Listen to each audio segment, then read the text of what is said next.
Jessica was barefoot on a wrinkled carpet in a crowded bathroom, something that Sicilian hotels, even four-star ones, usually sin. The bright lights on the fogged-up mirror at the edges allowed him to see the tooth that was bothering him so much. The top left 6 has been bugging disgustingly for many days in a row. This is still not enough on holidays. He narrowed his eyes and gently pressed his index finger on the inflamed red gum. She moaned in pain. Tears welled up from her eyes. The girl involuntarily imagined that a cavity had formed in the tooth and that a whole swarm of microscopic wasps had settled in it.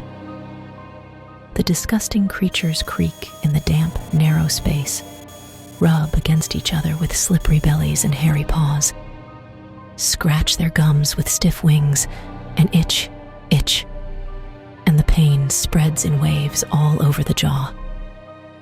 Jessica shuddered, ran to the bathroom, feeling that she was about to vomit. Just dry spasms in the throat. "Will you be there soon?" Someone knocked on the door. "Of course. You are always impatient. Tourist, damn it." "Don't come in, Michael." "I'm coming," Jessica replied boringly, getting up in front of the mirror again and trying to suppress her anger. After all, it's not her boyfriend's fault that they're afraid of dentists. No doctors. If it hurts, it will hurt, and it will pass. I've put up with it for 2 months, and now I will. The girl sighed, counted to 10 in her mind to calm down. The pain subsided, but the tooth continued to ache and throb. He looked at himself meticulously, adjusted the short light square, and moved the gold chain lock that had slipped behind his back. He touched his cheek. Was it swollen? No, it's okay. He reached for the door handle, but stopped and looked at himself in the mirror. And he whispered, "You're lying. You're lying to yourself again. The tooth looks disgusting. You need to do something urgently." But a deep, dark, senseless part of his soul extinguished the voice of reason. But not to the doctor. No doctors. The cord. For Bidenta? Jessica didn't know Italian, but she really wanted the mustachioed pharmacist to understand her, and she composed on the fly. She was in a hurry. Going to the pharmacy is quite normal in her situation, however. Jessica, for some reason, decided to hide it from Michael, as well as the fact that she has a toothache. The case turned out on its own. After drinking beer for breakfast, the man went in search of a bathroom, leaving the girl on a bench in the middle of a picturesque square. As soon as Michael disappeared from view, he almost ran to the door with a big green plus. "What's that?" The apothecary smiled and stretched out his hands without understanding. "Denta?" She pointed to her teeth. "Corda." She imitated brushing her teeth by taking the ends of an imaginary thread and moving it back and forth, and the wasps in the tooth were buzzing.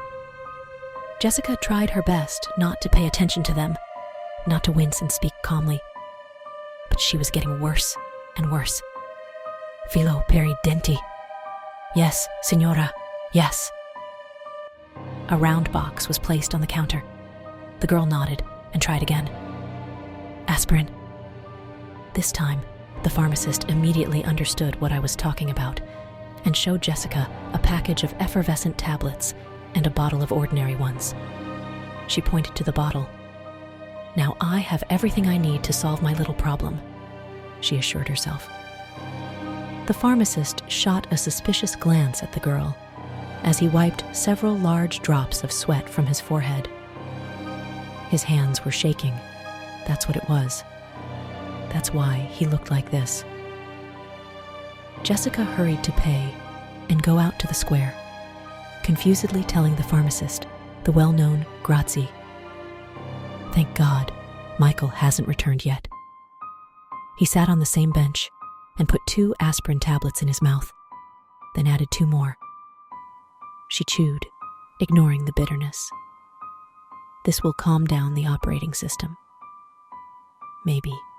Taormina is one of the most visited tourist cities in Sicily. Its history dates back almost 2.5 millennia, 206 meters above sea level. Beautiful view.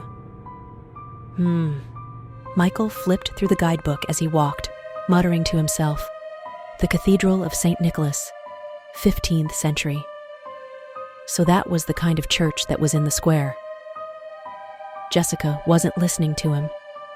They were walking along Corso Umberto, a busy, noisy, and absolutely touristy street. Old houses, neat balconies with flowers, carved arches, lush greenery, cafes with delicious desserts, boutiques of fashion brands that look so ridiculous in the historical center. At every turn, there are shops with friendly hosts offering to buy standard souvenir junk, handmade ceramics, local delicacies, and gelato ice creams loved by all Italians. The perfect place for a perfect vacation.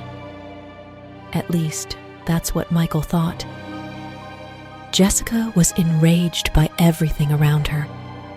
He saw only dirty doors, piles of garbage on the broken pavement, disgusting, dilapidated sheds, beggars in stinky rags. The girl was wrapped in a gray sports jacket, which did not fit her blue dress at all and disfigured her figure. She was shaking. The tooth was throbbing.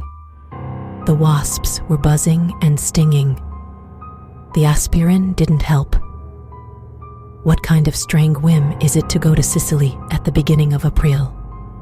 She thought angrily. Of course, it's hotter here than in Moscow. But my God, you can't swim in the sea, not even the slightest cloud. And that's all. It's cold. The locals wear sheepskin coats. It rained for 2 days in a row. Of course, I was impressed. But she knew it wasn't true. She was not impressed. The bad tooth was no longer just testing her strength. It was driving her crazy. She kept thinking about what happened in the bathroom of the cafe, where even hearty dishes were served during nap time. There, Michael fortified himself with a good steak, which was accompanied by a whole mountain of French fries and green salad. Jessica ordered seafood soup, but in the end, she only ate a couple of spoons. After that, it began. The tooth burst with pain. It looks like a hard membrane of some kind of marine reptile. From the soup has stuck to the gum. Jessica immediately ran away from the table and furiously pulled the dental floss in the crowded toilet until her mouth filled with salty blood. It seemed to him that the smell of decomposition mingled with the usual taste of iron. That was 2 hours ago, and I could still smell that disgusting smell in his mouth. And he terrified her beyond belief. Judging by the map, we are literally 2 steps away from the famous Greek theater. Michael put her out of her thoughts. Built in the 3rd century BC, it has a capacity for 10,000 spectators. The second largest in Sicily after the theater in Syracuse. Wow. Are we leaving? Yes. Greek theater again, Jessica reluctantly replied, and secretly touched her cheek. Come on. You've always been interested in all kinds of archaeological things. Michael adjusted his baseball cap. And then we will return to that square. It is full of restaurants with sea views. What a beauty. It's not a migraine. It's not a migraine at all. That buzzing, the pain in my head, they're wasps. They are real. And they built a beehive in my gum.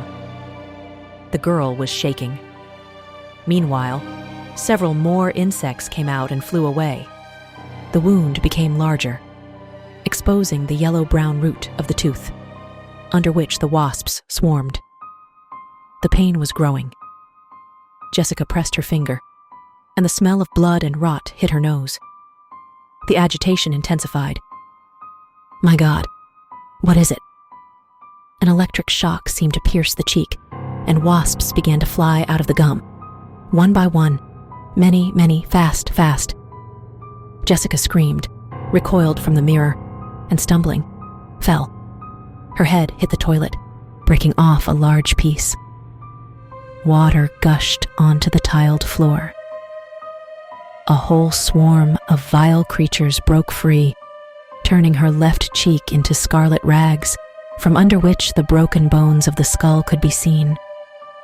Blood poured from the motionless girl's open mouth. It mixed with the water on the floor and flowed into a dirty drain under a rusty grate. The whole bus turned around at her cry. "What are you doing?" Michael looked at his girlfriend, dumbfounded. The old Italian woman in the chair opposite crossed herself, looking at them unkindly. Jessica looked around, clutching the seat convulsively and trying to throw off the remnants of the nightmare. Her blonde hair was matted with sweat and hung in icicles. Her pale forehead was also all wet, and an unhealthy blush burned on her cheeks. Her lips were trembling, and she began to sob. A dream. Thank God, it's only a dream. What's wrong with you? Michael hugged at her and felt that she was shaking. Are you healthy? Yes. It's all right, she said, trying to calm down. But the man had already put his hand to her forehead and understood everything. Yes. And Michael continued to admire all kinds of cute little things, like a wrought iron fence, a lancet window, or a cat in a flower bed. He clicked on his mirror from left to right, saying that later he would certainly turn these rare shots into a wonderful album with travel sketches. But Jessica was gloomier than a cloud. She was sick of these crooked streets, doors that hadn't been repaired for 100 years, idiotic graffiti. It seemed to her that someone was looking at her from the broken windows. She wanted to go to her room. She wanted to take a hot shower and get under 3 blankets, and not to let this stupid 6 stay. Right before her eyes, the inflamed gum swelled up, smoothed out, and swelled up again. The thin skin stretched and parted, releasing black legs with sharp spikes. The wasp crawled out of the gum and began to wipe his eyes and wings, stained with blood and some kind of gray-brown mucus. She was very small, no bigger than a glass bead, but how disgusting. Jessica stood in front of the mirror in the bathroom of another cafe and pulled her cheek with trembling fingers. She was very pale. She had tears in her eyes, from disgust and fear, from the burning sweat that flowed from her forehead. The gum moved again. The wasp took off, disturbed by the movement. Another creature crawled out after her, and the antennae and legs of a third were already climbing after her. And above the insects, the cursed tooth glowed darkly. The enamel was perfectly smooth, but too thin to hide the blackness of the interior. Jessica screamed and sat up on the bed with a jerk. "Hush! Hush!" Michael materialized out of the gloom and put his arm around the girl's shoulders. She was trembling as if she had a fever. Her whole body was covered with sticky sweat, the smell of which made her think of illness and madness. My eyes hurt. Even a narrow strip of light coming through the thick curtains hurt. My God, it's a dream. My God, it's a dream. My God, it's a dream. Jessica repeated this simple spell, rocking back and forth. Another nightmare. Calm down. You're burning up. Michael hugged her, not knowing how to talk about the doctor again. when she brought up this topic just a couple of hours ago on the way to the room.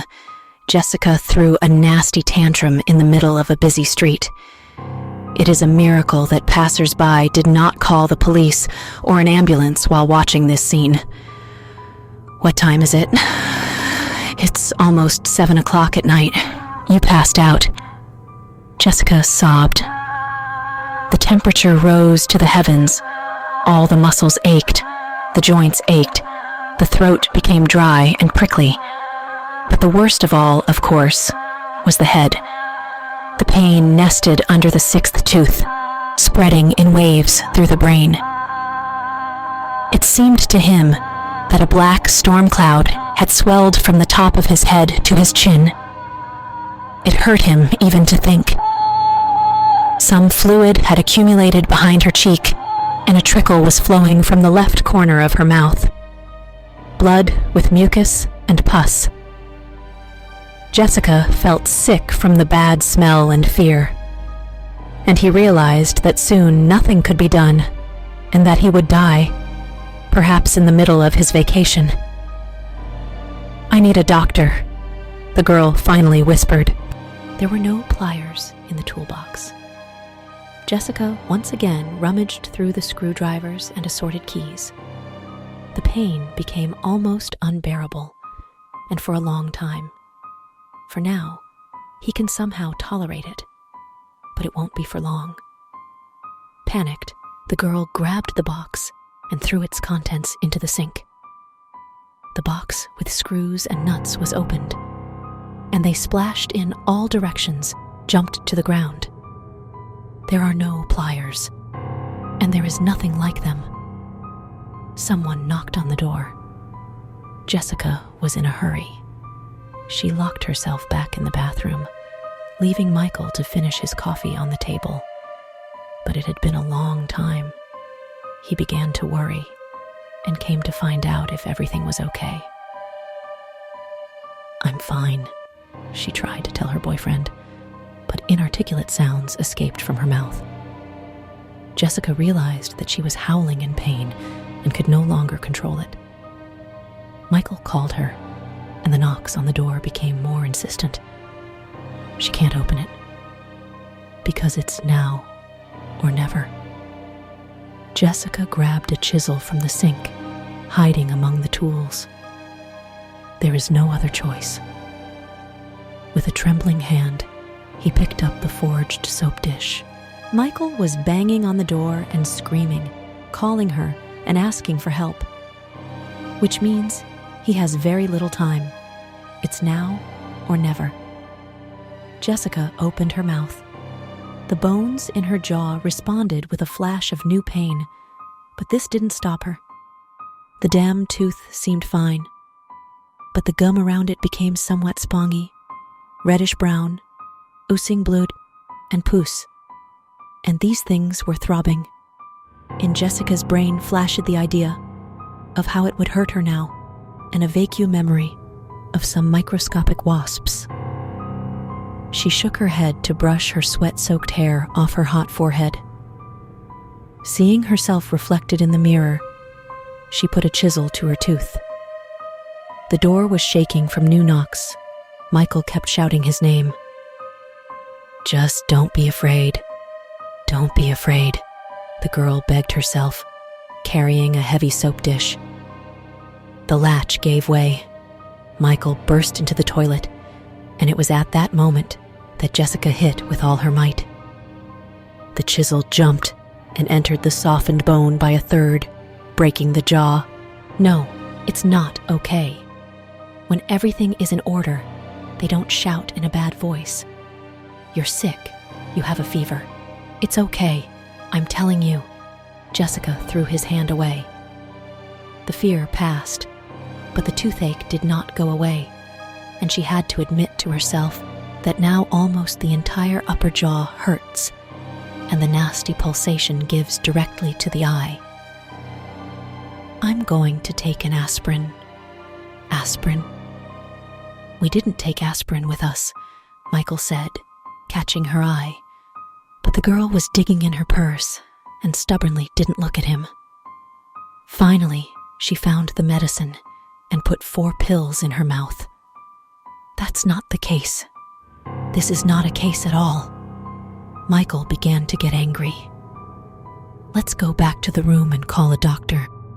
There is insurance. No doctors. Jessica looked at him angrily. No doctors. I'm just tired. We walked too much yesterday, and we were unlucky with the weather. There's nothing to spoil the vacation, especially...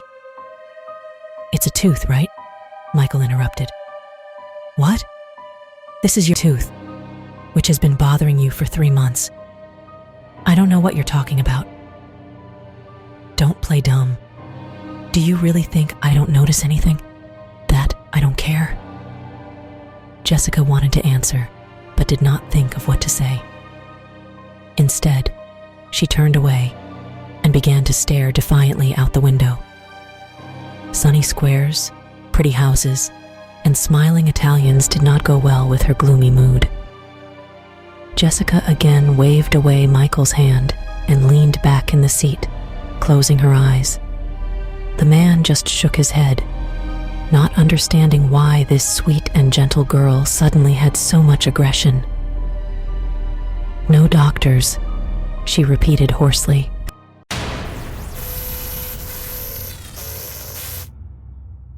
I was 25 years old at the time of the incident. Then I had a lot of friends. I was an uninhibited, cute, and sociable guy. But unfortunately, I didn't have a permanent girlfriend, except for those with whom I could spend one night and safely forget the next day. One evening, when I was coming home from work, thinking about my own, a girl was walking towards me. You know, she's ordinary. She has long black hair, absolutely typical facial features. Slim, looks 20 years old. The devil knows what made me approach her and get to know her better, because she wasn't even my type. She, in turn, did not object, introduced herself as Monica. We started talking. Monica turned out to be very friendly and cheerful. And so, we walked all evening and all night. Every day we met in the evening and chatted, spent time together in a cafe, a movie, and a month later, I decided to ask her to become my girlfriend. And she agreed, which I was immensely happy about. When our relationship turned a year old, we started living together. All year I was over the moon with happiness and did not look for flaws in her. But as soon as she moved in with me, I began to notice a lot of oddities behind her. She often sat next to me, looked at nothing with crazy eyes, and then looked up at me and broke into a strange smile. When I asked her why she was looking at me so strangely, she seemed to come to her senses, abruptly changed her expression, and went into the kitchen as if nothing had happened.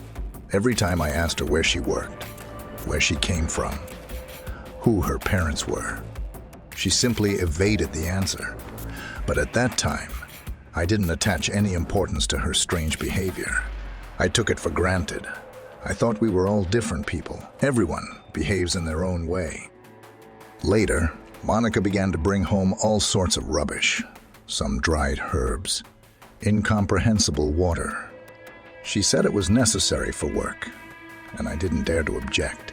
And one night, I woke up because I felt her gaze on me. She was sitting on the bed and looking at me with distraught eyes. I even trembled with fear, and she just plopped down on the bed and fell asleep. And what surprised me the most was that she never ate with me and didn't eat anything at all in my presence.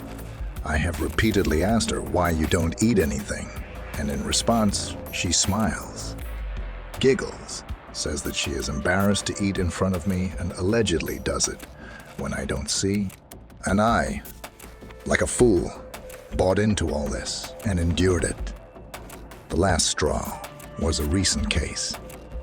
I woke up in the middle of the night and didn't find Monica next to me. I thought, okay. I went to the toilet and dragged myself to the kitchen to drink water. I passed by the living room. I hear the voice of my beloved. I opened the door and was stunned by what I saw. Monica was standing at the mirror, and in the reflection, it was not her, but some other person, and they were talking to each other in an incomprehensible language. I was speechless, slammed the door, and ran to the kitchen for water. I'm standing there drinking and thinking about what I saw. I think it can't be. I dreamed it in the dark, and maybe then she was talking to herself. Everything can be. In general, I tried my best to convince myself that I had imagined it, but I realized that I had seen it all with my own eyes, and it simply could not seem to me. When I turned around, I was amazed. She sits down at the table and looks at me again, smiling. I was not confused and asked, "Who were you talking to in the living room?" Yes. I talked to my mom on the phone. Don't worry. Everything is fine. Why did you get up? Went to bed? There was nothing to do. I had to go back to bed with her. Although I really didn't want to. I wouldn't refuse. She would get angry again. I won't hide it. At that moment, I was very afraid of her.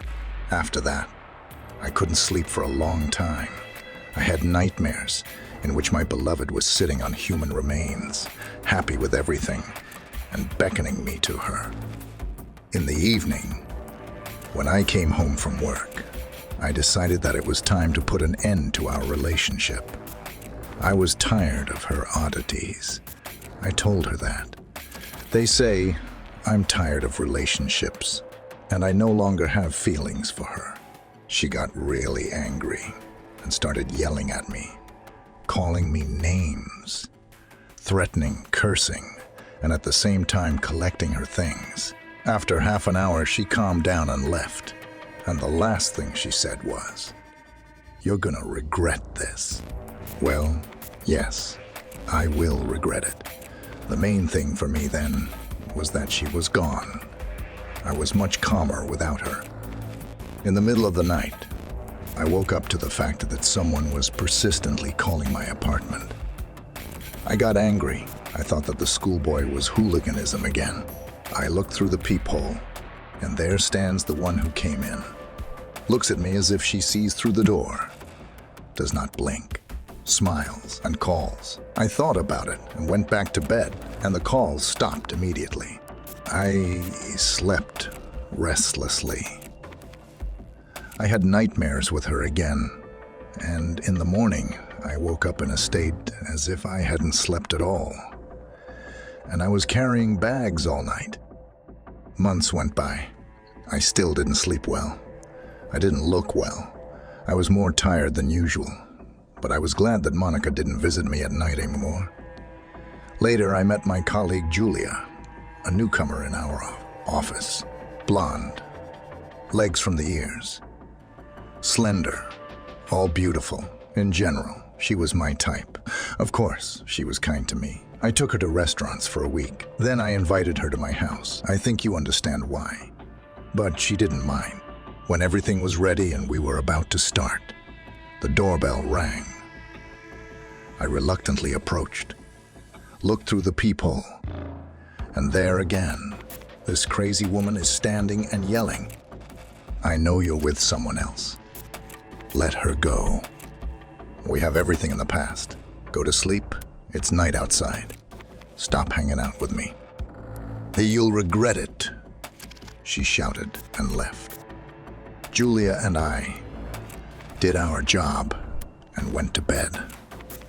As usual, I woke up in the middle of the night. Julia wasn't in bed for some reason.